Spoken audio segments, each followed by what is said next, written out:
मुंबईच्या उत्तरेला गुजरात राज्य सुद्धा त्या ठिकाणी दमटपणा आहे, दुपारची उष्णता आहे, उष्णतेच्या लाटी आहेत, रात्रीच्या तुम्हाला उष्णतेचा उकाडाही जाणवत आहे आणि त्याचबरोबर मुंबईमध्ये सुद्धा जाणवत. त्याचं एकमेव कारण पण पावसापेक्षा गडगडाट, विजा आणि झटक्याखाली वारा, ज्याला आम्ही इंग्लिशमध्ये गस्टी विंड म्हणतो, त्या पद्धतीचं वारं वावदान या ठिकाणी असणार आहे.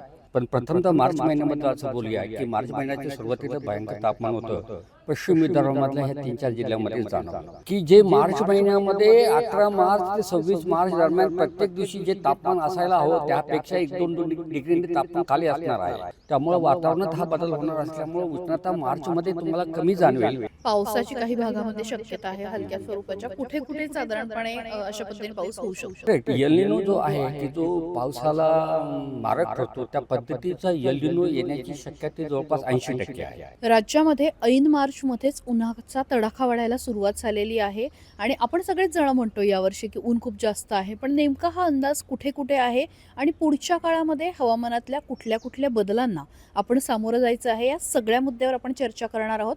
निवृत्त शास्त्रज्ञ माणिकराव खुळे सर माझ्यासोबत आहेत, आपण त्यांच्याकडनं जाणून घेऊया. सर, पहिल्यांदा आभार, तुम्ही सकाळसाठी वेळ दिलात. आणि अगदी पहिला प्रश्न, यंदाचा उन्हाळा हा अधिक तीव्र असेल का? उन्हाळा म्हटल्यानंतर मार्च, एप्रिल, मे हे 3 महिने येतात.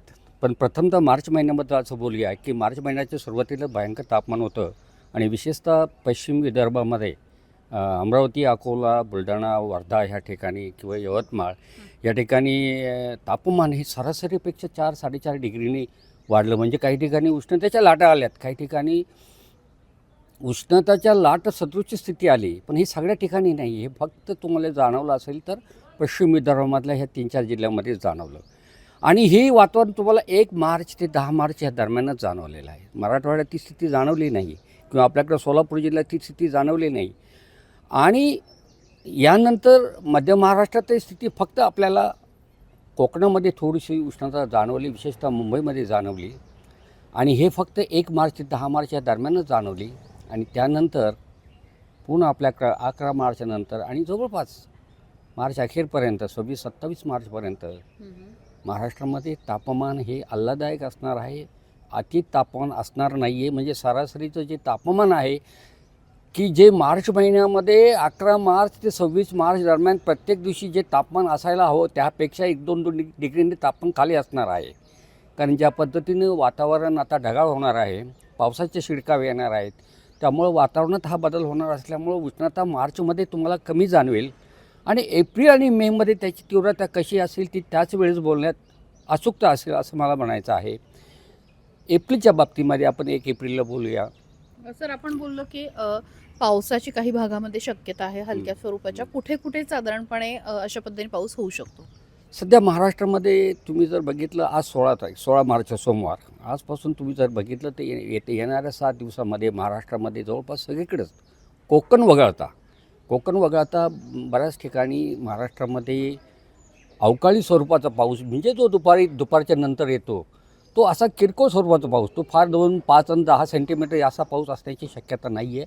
पण पावसापेक्षा गडगडाट, विजा आणि झटक्याखाली वारा, ज्याला आम्ही इंग्लिशमध्ये गस्टी विंड म्हणतो, त्या पद्धतीचं वारं वावदान या ठिकाणी असणार आहे.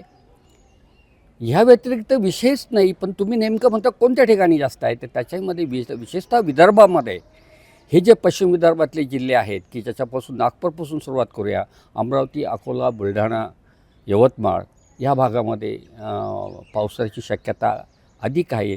त्याचबरोबर तुमचं नांदेड, हिंगोली, परभणी आणि जालन्याचा काही भाग ह्या ठिकाणी असणार आहे.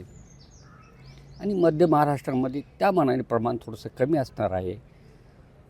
म्हणजे एकंदरीत ह्या 7 ते 10 दिवसामध्ये प्रत्येक ठिकाणी नकळ एखाद दुसऱ्या दिवशी अर्धा सेंटीमीटर ते 1 सेंटीमीटर दुपारनंतर उष्ण संवहनी प्रणालीचा पाऊस होण्याची शक्यता नक्कीच आहे. आणि त्यातही विशेषतः गुढीपाडवा 19 तारखेला आहे आणि त्याच्या आदल्या दिवशी 18, 19, 20 या 3 दिवसामध्ये पावसाचं प्रमाण, तीव्रता याच 3 दिवसात अधिक आहे असं मला तुमच्या ह्या प्रश्नाला उत्तर देताना बोलता येईल. सर, अजून एक महत्त्वाचा मुद्दा म्हणजे यंदा एक चर्चा कायम होते की मुंबईमध्ये जास्त उन्हाच्या झळा जाणवतात, तर ते कितपत म्हणजे वातावरणीय काही बदल आहे किंवा कितपत शक्य आहे? एकदम बरोबर आहे. 1 मार्चपासून जर तुम्ही बघितलं तर मुंबईमध्ये तापमान मुंबईचं होरपळून निघाल्यासारखं झालं आहे आणि त्याचं एकमेव कारण म्हणजे तुम्ही जर बघितलं मुंबईच्या उत्तरेला गुजरात राज्यसुद्धा त्या ठिकाणी दमटपणा आहे, दुपारची उष्णता आहे, उष्णतेच्या लाटी आहेत, रात्रीच्या तुम्हाला उष्णतेचा उकाडाही जाणवत आहे आणि त्याचबरोबर मुंबईमध्ये सुद्धा जाणवत. त्याचं एकमेव कारण की अरबी समुद्रामध्ये साधारण समुद्रसपाटीपासून 1.5 ते 2 किलोमीटरपर्यंत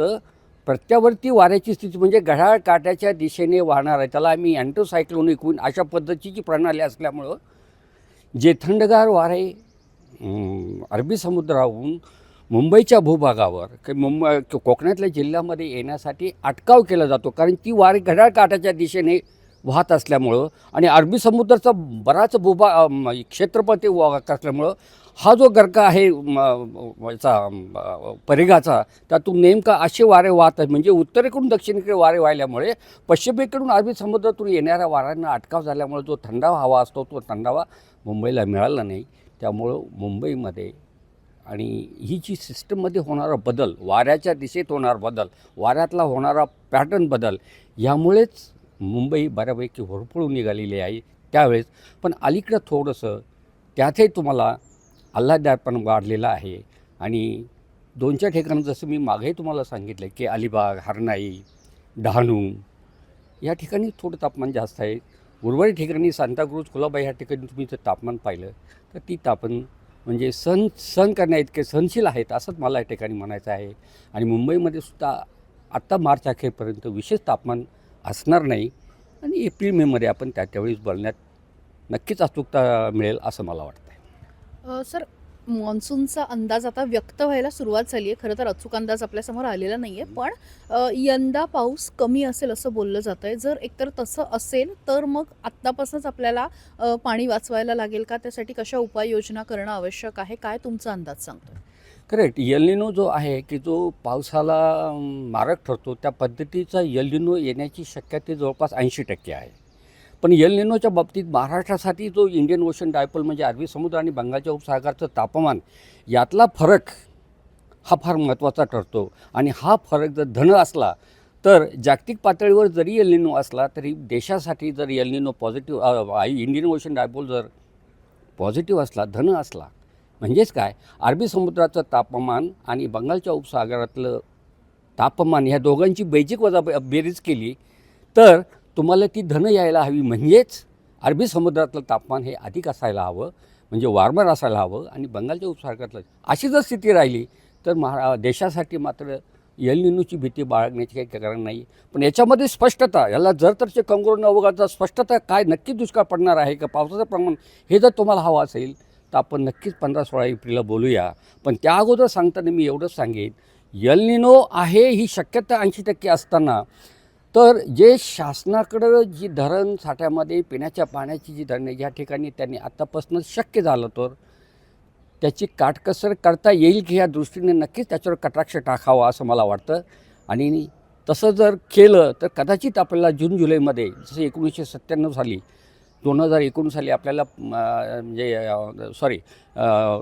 एक वर्षी आपण लातूरला वगैरे पाणी इकून पाठवावं लागलं होतं, तशी स्थिती आपल्याकडे येणार नाही आहे.